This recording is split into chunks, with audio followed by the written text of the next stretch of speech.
मनसेचे जिल्हाध्यक्ष प्रकाश भोईर भाजपात गेले। पत्नी सरोज भोईर, शेकडो पदाधिकारी आणि कार्यकर्त्यांनाही त्यांनी भाजपात आणले। भाजप प्रदेशाध्यक्ष रवींद्र चव्हाणांच्या उपस्थितीत हा पक्ष प्रवेश झालाय। 2 दिवसांपूर्वीच मनसेचा त्यांनी राजीनामा दिला होता आणि आता प्रकाश भोईर हे भाजपात गेले।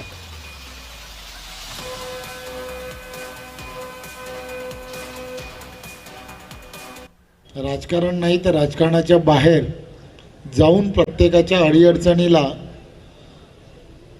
त्यांच्या बरोबर असणारी अशी ही मंडळी, हे लोकप्रतिनिधी आज भारतीय जनता पार्टीमध्ये आले, त्याबद्दल मी त्यांचं मनपूर्वक धन्यवाद देतो आणि आभारही मानतो। खरं तर भाजपा प्रवेश हा निर्णय माझ्या कार्यकर्त्यांचा आहे। प्रभागाच्या हितासाठी मनावर दगड ठेवून निर्णय घेतला। मनसे जिल्हाध्यक्ष प्रकाश भोईर यांनी हे विधान केलं।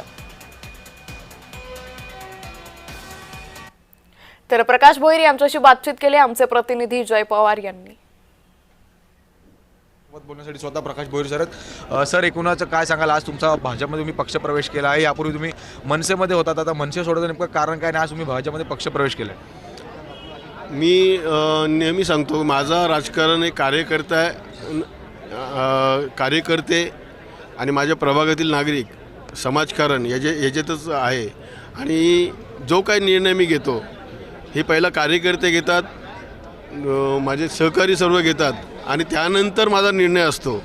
माझ्या कार्यकर्त्यांनी सहकार्यांनी या प्रभाग रचनेनुसार जेव्हा निर्णय सांगितला तेव्हा मी 2 दिवसापूर्वी हा निर्णय मनातून सांगितला, परंतु तोपर्यंत मी कार्यकर्त्यांना नाही म्हणून म्हणत होतो, त्यामुळे नाविलाजांनी मनावर दगड ठेवून मला हा निर्णय घ्यावा लागला।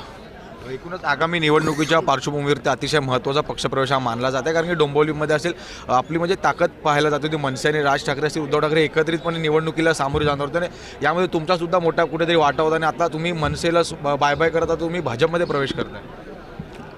हो, आता कार्यकारी बघा, परिस्थिती अशी आहे की कार्यकर्ता नसेल तर तुम्ही काहीच नाही, किती मोठा आणि मी 2000 पासून असो किंवा 95 सालापासून असो, मी हे कार्यकर्त्यांनी निर्णय घेतला आणि त्यानंतरच निर्णय म्हणजे नगरसेवक पदाला उभं राहण्याचाही निर्णय कार्यकर्त्यांनी घेतला की तू निवडणुकी लढायची किंवा अपक्ष निवडणूक लढवली तेव्हाही कार्यकर्त्यांनीच निर्णय घेतला की तू अपक्ष निवडणूक लढायची। आजचा निर्णय हा माझ्या कार्यकर्त्यांचा आणि सर्व सहकाऱ्यांचा आहे आणि त्यानंतर कार्यकर्ते नसतील तर कोणीही काही नाही आहे, त्यापेक्षा मोठं कोणी नाही। पक्ष सोडताना पक्षप्रमुखांसोबत काही चर्चा झाली का? इतर लोकांसोबत काय तुमची चर्चा झाली होती का? हो, वस्तुस्थिती त्यांना मी सांगितली, त्यामुळे त्यांचंही इच्छा नव्हती की पक्ष सोडावा आणि नको त्यांनी म्हटलं, परंतु 20 वर्ष या ठिकाणी नगरसेवक या कार्यकर्त्यांनी बनवलेला मी आहे आणि मी एक वेळेस असंही त्यांना प्रश्न मांडला की मी एक वेळेस आपण घरी बसूया, नगरसेवकपद नाही, लोकप्रतिनिधी नाही व्हायचं, परंतु लोकांची इच्छा आहे त्याच्यापुढे मी काहीच करू शकत नाही, कारण लोकांची इच्छा आहे की एक काल 2005चा असा होता की मी नगरसेवकपद लढवायचं नाही म्हणून सांगितलं की कोणतरी एक उमेदवार द्या, परंतु त्यावेळेसही त्या लोकांनी सांगितलं की नाही, तूच आम्हाला हवा आहे आणि तूच निवडणुकीला सामोरे जायचं आहे। आणि मग अशा परिस्थितीमध्ये स्थानिक नागरिकांना आणि सहकाऱ्यांना 20-25 वर्षाच्या सहकाऱ्यांना सोडू शकत नाही।